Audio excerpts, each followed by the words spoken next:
আমরা এই মুহূর্তে অবস্থান করছি সিলেট যুক্ত হয়েছে। আমরা ইতিমধ্যে আপনারা জানেন একটি বিষয় নিয়ে ব্যাপক আলোচনা সমালোচনার সৃষ্টি হয়েছে, সেটি হচ্ছে বিদ্যুৎ। সেই বিদ্যুৎ নিয়ে আজকে আমরা কিছু তথ্য দিয়ে আপনাদেরকে সহযোগিতা করার চেষ্টা করব।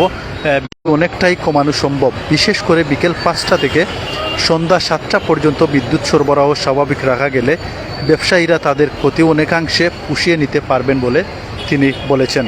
তিনি জানান, মহানগরের 310টি মার্কেট ও বাজারের ব্যবসায়ীরা বৈঠক করে ব্যবসার গুরুত্বপূর্ণ সময়ে লোডশেডিং বন্ধ রাখার দাবি জানিয়েছেন। প্রধান প্রকৌশলী মোহাম্মদ ইমাম হোসেন বলেন, জাতীয় গ্রিড থেকে চাহিদার তুলনায় কম বিদ্যুৎ সরবরাহ পাওয়ার বাধ্য হয়ে লোডশেডিং করতে হচ্ছে। সোমবার সকালে সিলেটের 4 জেলায় 216 মেগাওয়াট চাহিদার বিপরীতে পিবিডি 181 মেগাওয়াট বিদ্যুৎ পেয়েছে। এ কারণে নির্দিষ্ট সময়ে বিদ্যুৎ বিভ্রাট অনিবার্য হয়ে পড়েছে। তবে প্রশাসকের অনুরোধের পরিপ্রেক্ষিতে তিনি ঊর্ধ্বতন কর্তৃপক্ষের সঙ্গে আলোচনা করে বিদ্যুৎ সরবরাহের সময়সূচি সমন্বয়ের উদ্যোগ নেওয়ার আশ্বাস দেন। তিনি আরও বলেন, বিদ্যুৎ বিভাগের পক্ষ থেকে আমরা সর্বোচ্চ চেষ্টা করব যাতে কমিয়ে আনা যায়। সবাই আরও বক্তব্য দেন সিসিকের সচিব মোহাম্মদ আশিক নূর ও নির্বাহী প্রকৌশলী বিদ্যুৎ জয়দেব বিশ্বাস। এ সময় উপস্থিত ছিলেন সিসিকের প্রধান প্রকৌশলী মোহাম্মদ আলী আকবর, পিবিডির তত্ত্বাবধায়ক প্রকৌশলীর ইন্দ্রজিৎ দেবনাথ, নির্বাহী প্রকৌশলী শ্যামল চন্দ্র সরকার, মোহাম্মদ আরাফাত শামস আরেফিন, মোহাম্মদ আব্দুর রাজ্জাক ও অনিক সরকার এবং সিসিকের গণসংযোগ কর্মকর্তা নেহার রঞ্জন পুরকায়স্থ সংশ্লিষ্ট কর্মকর্তারা। সুপ্রিয় দর্শক, ইতিমধ্যে আমরা আপনাদের সামনে যে ক্যাপশনটি দিয়েছি তারই প্রেক্ষিতে আমরা আজকে কিছু তথ্য দিয়ে আপনাদেরকে সহযোগিতা করার চেষ্টা করছিলাম। তো ইতিমধ্যে আপনারা জানেন, বিদ্যুতের লোডশেডিং নিয়ে কিন্তু অতিষ্ঠ নগরবাসী। শুধু নগর নয়, নগর থেকে গ্রাম অঞ্চলে সব জায়গায় কিন্তু বিদ্যুতের লোডশেডিংয়ের প্রভাব কিন্তু পড়ছে। লোডশেডিংয়ের কারণে কিন্তু সাধারণ মানুষের জনজীবনে একটি অস্বস্তি আমরা লক্ষ্য করছি। আপনারা জানেন,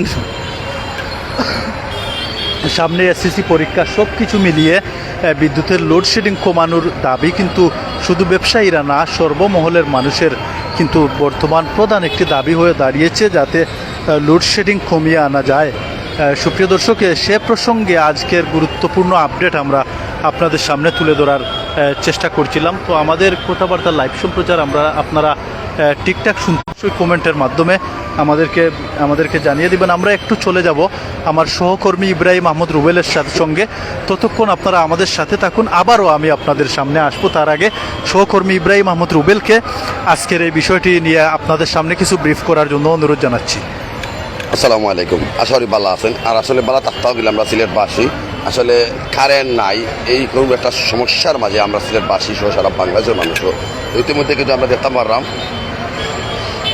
গতকালকে আমরা আসলে অনেক ব্যবসায়ী যারা আছে আজকেও তারা ব্যবসায়ী কিন্তু খুব প্রকাশ করতো যে তারা কারেন্ট পাইরা না, তারা 7টার ভিতরে দোকানপাট বন্ধ করলেন। ইতিমধ্যে তার দোকানপাট বন্ধ হয়ে গেছে। এই নগরীর বা শপিং মলগুলা বা এই ফার্মেসি ছাড়া, হোটেল ছাড়া, বিশেষ সবগুলো ব্যবসা প্রতিষ্ঠান বন্ধ হয়ে যায় 7টার ভিতরে। তো 7টার সময় বন্ধ করে তারা দাবি রেখে তারা কারেন্ট পাইরা না। তো ইতিমধ্যে একটা সুখবর আইছে সিলেট থেকে, যে সিলেট সিটি কর্পোরেশন থাকে যে একটা ব্যবসায়ী লাগে যে আমরা কারেন্ট তার পর্যাপ্ত দেওয়ার চেষ্টা করবা। তো আসলে এই যে কারেন্ট যেটা আমরা যতটুকু জানি 35 মেগাওয়াট কিন্তু বিদ্যুৎ কিন্তু গাড়তি সিলেটের মাটির, এই সিলেটের মাটি 35 মেগাওয়াট বিদ্যুৎ গাড়তি থাকার কারণে কিন্তু এই যে অবস্থা, এই অবস্থাটা আসলে খুবই খারাপ। আসলে তো আপনারা দেখতে পারা, এই যে বিদ্যুৎ মেগাওয়াট যেটা, এই মেগাওয়াটের কারণে কিন্তু ইতিমধ্যে কিন্তু আসলে খুব বেশি হিমশিম খাই আমরা সিলেটবাসী। তো আমরা লক্ষ্য করতে পারছি যে আমরা সিলেটের যে বিদ্যুৎ যেটা, এটা আসলে 25 মেগাওয়াট ঘাটতি। এই 25 মেগাওয়াট বিদ্যুৎ ঘাটতির কারণে আমরা সিলেটও বাসা বাড়ি থাকি দরিয়া ব্যবসায়ী সব জায়গায় কারেন্ট নাই। এত কষ্ট আমরা যে লাইভ যারা করলাম, আমরা ও কারণে আজকে লাইভ মাত্রাম কারণে আমরা খুব কষ্ট লাগে। কিতা লাগে আমরা বাড়িতে গেলে কারেন্ট পাই না। পবিত্র সালাতুল এশা নামাজের আজানর আসলে আমরা তারপরে একটু কথা না কইলে তো লাইভ দেওয়া হয় না। তো আসলে আমরাও কারেন্ট পাইলাম না। তো কারেন্টটা পাইলাম না আমরা, কষ্ট আমরা বাড়িতে গেলাম সারাদিন বাদে কারেন্ট নাই, বাসা বাড়িতে কারেন্ট নাই, দোকানপাটও কারেন্ট নাই। এর মধ্যে কি আপনার আসলে যদি কই আপনার যে এই যে এসএসসি পরীক্ষা চলে, এসএসসি পরীক্ষার মাঝেও কিন্তু কারেন্ট নাই। তো বাচ্চারা লেখাপড়া করতে পারে না। অনেকের ভুক্তভোগীর অভিযোগ যে আমরা বাসা বাড়িতে কারেন্ট নাই, দোকানপাটের কারেন্ট নাই। ব্যবসায়ী যারা আছে তারা অভিযোগ হইল গিয়া সে আমরা তো 7টা ভিতরে লাগাই লাই, এরপরেও আমরা কারেন্ট পাই না, আমরা কারেন্ট পাই না, আমরা ব্যবসা ঠিকমতো করতে পারি না, আমরা লসও আছি।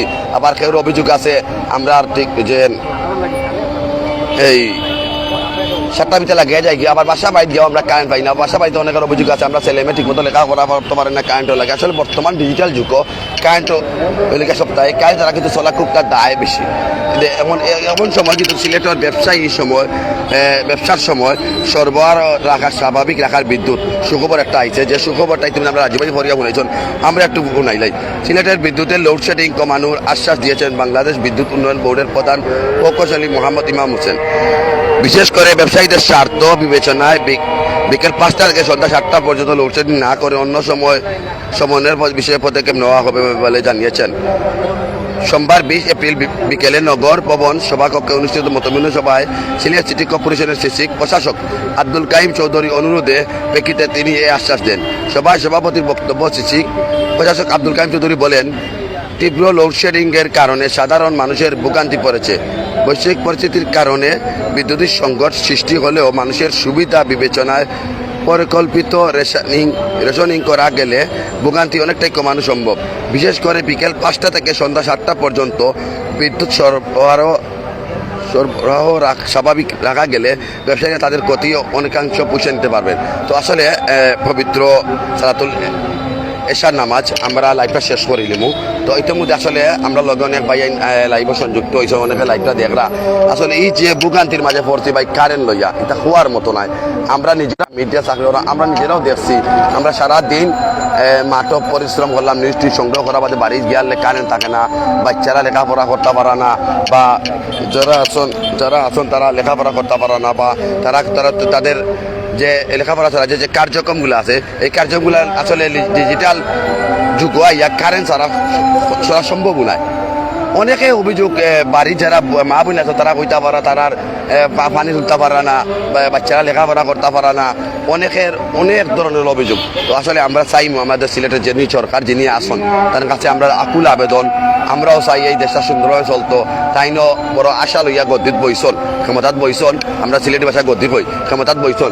এই ক্ষমতাটা যে বইয়া সুন্দরভাবে দেশটা পরিচালনা করতা, দেশের যারা জনগণ আছি আমরা তারা শান্তি দিতা, এবং যারা দেশটা চালাইরা সরকারের যারা আসন কর্মকর্তাবৃন্দ যারা আসন এমপি মন্ত্রী মিনিস্টার যারা আসন রাষ্ট্রপতি তাদের কাছে আকুল আবেদন আমরা যেন পর্যাপ্ত পরিমাণ একটু আমরা লোডশেডিংটা থাকি বাঁচিয়ে রাখা। আসলে এই স্বীকার করা আমরা দেশের অন্যান্য দেশের যুদ্ধ থাকার কারণে অন্য দেশের যুদ্ধ থাকার কারণে আমরা দেশের এর প্রভাব পড়ে, জ্বালানি তেলের দাম বাড়ছে, কারেন্টেরও প্রভাব পড়ে, এই অসুবিধা নেই। লোডশেডিং তো বাংলাদেশে ভাই লোডশেডিং থাকেও, এটা তো হওয়ার না নাই। এই লোডশেডিং তো অনেক সময় লোডশেডিং থাকে, বাংলাদেশের লোডশেডিং ওই বইটাও আমরা মানিয়ে নিই। তবে একটু যেন আমরা আরামদায়ক, আমরা 24 ঘন্টার মাঝে অন্তত বাসা বাড়ি যারা আমরা ঘুমাই, রাত অনেকে 11টা 12টা পরে ঘুমাই, রাতে 12টার পরে যেন আমরা সিলেটবাসী, বিশেষ করে আমরা সিলেটবাসী 12টার পরে সিলেটবাসী ঘুমাই, সম্ভবত এর আগে ঘুমান হয় না। বাসা বাড়ি 12টা বাদে ঘুমাইলে যেন কারেন্টটা যেন পর্যাপ্ত পরিমাণ থাকে, এইটাই আমরা কামনা করলাম। তো যাই হোক আমরা রাজু ভাই গেছে এই মুখে আমরা বিদায় লইলাম। আমি ইব্রাহিম আহমেদ রুবেল আপনার লগে আসলে সিলেটি ভাষা মাতছি। আমরা রাজু ভাই একটু মাতবা সালাতুল এশার নামাজে আজান আমরা বিদায় নিই মুখি, রাজু ভাই একটু মাতিয়া দিলেই আপনারা। সালামু আলাইকুম। যাই হোক সুপ্রিয় দর্শক, দীর্ঘক্ষণ ধরে যাচ্ছেন, আবারও আপনাদের সবাইকে অসংখ্য ধন্যবাদ জানাচ্ছি।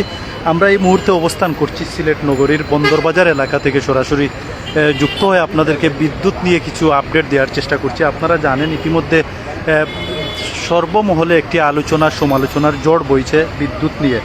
সেই বিদ্যুৎ নিয়ে কিছুটা হলেও আশার সঞ্চার হয়েছে, আমরা বলতে পারি। সেই আশ্বাসটুকু যদি বাস্তবে পরিণত হয় তাহলে আমরা মনে করি সিলেট নগরবাসী সহ গ্রাম অঞ্চলের মানুষ যারা রয়েছেন তারা কিছুটা হলেও স্বস্তি ভোগ করবেন বলে আমরা মনে করছি। সরাসরি আবারও আমরা আপডেটটি আপনাদের সামনে উপস্থাপন করার চেষ্টা করছি। তার আগে ছোট্ট একটি রিকোয়েস্ট, আমাদের কথাবার্তা লাইভ সম্প্রচার ঠিকঠাক শোনা যাচ্ছে কিনা সেটি কমেন্টের মাধ্যমে জানিয়ে দিবেন। পাশাপাশি আপনারা কে কোথা থেকে যুক্ত রয়েছেন সেটিও আমাদেরকে জানিয়ে দিবেন। সিলেটে ব্যবসার সময় বিদ্যুৎ সরবরাহ স্বাভাবিক রাখার উদ্যোগ। সিলেটে বিদ্যুতের লোডশেডিং কমানোর আশ্বাস দিয়েছেন বাংলাদেশ বিদ্যুৎ উন্নয়ন বোর্ডের প্রধান প্রকৌশলী মোহাম্মদ ইমাম হোসেন। বিশেষ করে ব্যবসায়ীদের স্বার্থ বিবেচনায় বিকেল 5টা থেকে সন্ধ্যা 7টা পর্যন্ত লোডশেডিং না করে অন্য সময় সমন্বয়ের বিষয়ে পদক্ষেপ নেওয়া হবে বলে জানিয়েছেন তিনি। সোমবার 20 এপ্রিল বিকেলে নগর ভবন সভাকক্ষে অনুষ্ঠিতব্য মত বিনিময় সভায় সিলেট সিটি কর্পোরেশনের সিসিক প্রশাসক আব্দুল কাইম চৌধুরীর অনুরোধের প্রেক্ষিতে তিনি এ আশ্বাস দেন। সভায় সভাপতির বক্তব্যে সিসিক প্রশাসক আব্দুল কাইম চৌধুরী বলেন, তীব্র লোডশেডিংয়ের কারণে সাধারণ মানুষ চরম ভোগান্তিতে পড়ছেন। বৈশ্বিক পরিস্থিতির কারণে বিদ্যুৎ সংকট সৃষ্টি হলেও মানুষের সুবিধা বিবেচনায় পরিকল্পিত রেশনিং করা গেলে ভোগান্তি অনেকটাই কমানো সম্ভব। বিশেষ করে বিকেল 5টা থেকে সন্ধ্যা 7টা পর্যন্ত বিদ্যুৎ সরবরাহ স্বাভাবিক রাখা গেলে ব্যবসায়ীরা তাদের ক্ষতি অনেকাংশে পুষিয়ে নিতে পারবেন। তিনি জানান, মহানগরের 310টি মার্কেট ও বাজারে ব্যবসায়ীরা বৈঠক করে ব্যবসার গুরুত্বপূর্ণ সময়ে লোডশেডিং বন্ধ রাখার দাবি জানিয়েছেন। প্রধান প্রকৌশলী মোহাম্মদ ইমাম হোসেন বলেন, জাতীয় গ্রিড থেকে চাহিদার তুলনায় কম বিদ্যুৎ সরবরাহ পাওয়ায় বাধ্য হয়ে লোডশেডিং করতে হচ্ছে। সোমবার সকালে সিলেটের 4 জেলায় 216 মেগাওয়াট চাহিদার বিপরীতে পিবিডি 181 মেগাওয়াট বিদ্যুৎ পেয়েছে। এ কারণে নির্দিষ্ট সময়ে বিদ্যুৎ বিভ্রাট অনিবার্য হয়ে পড়েছে। তবে প্রশাসকের অনুরোধের পরিপ্রেক্ষিতে তিনি ঊর্ধ্বতন কর্তৃপক্ষের সঙ্গে আলোচনা করে বিদ্যুৎ সরবরাহের সময়সূচি সমন্বয়ের উদ্যোগ নেওয়ার আশ্বাস প্রদান করেন। তিনি আরও বলেন, বিদ্যুৎ বিভাগের পক্ষ থেকে আমরা সর্বোচ্চ চেষ্টা করব যাতে নির্দিষ্ট সময়ে বিদ্যুৎ লোডশেডিং কমিয়ে আনা যায়। সবাই আরও বক্তব্য দেন সিসিকের সচিব মোহাম্মদ আশিক নূর, জয়দেব বিশ্বাস। এ সময় উপস্থিত ছিলেন সিলেট সিসিকের প্রধান প্রকৌশলী মোহাম্মদ আলী আকবর, পিবিডির তত্ত্বাবধায়ক প্রকৌশলী ইন্দ্রজিৎ দেবনাথ, নির্বাহী প্রকৌশলী শ্যামল চন্দ্র সরকার, মোহাম্মদ আরাফাত, শামসিল আরেফিন, মোহাম্মদ আব্দুর রাজ্জাক ও অনেক সরকার এবং সিসিকের জনসংযোগ কর্মকর্তা নেহার রঞ্জন পুরাকায়স্থ সহ সংশ্লিষ্ট কর্মকর্তারা উপস্থিত ছিলেন। সুপ্রিয় দর্শক, দীর্ঘক্ষণ ধরে আমরা আপনাদেরকে বিদ্যুৎ নিয়ে আপডেট জানানোর চেষ্টা করছিলাম। এতক্ষণ যারা আমাদের সাথে ছিলেন, আবারও আপনাদের সবাইকে আমাদের সাথে থাকার জন্য অসংখ্য ধন্যবাদ জানিয়ে এখনকার মতো আমরা বিদায় নিচ্ছি। সবাই ভালো থাকুন, সুস্থ থাকুন। আল্লাহ হাফিজ।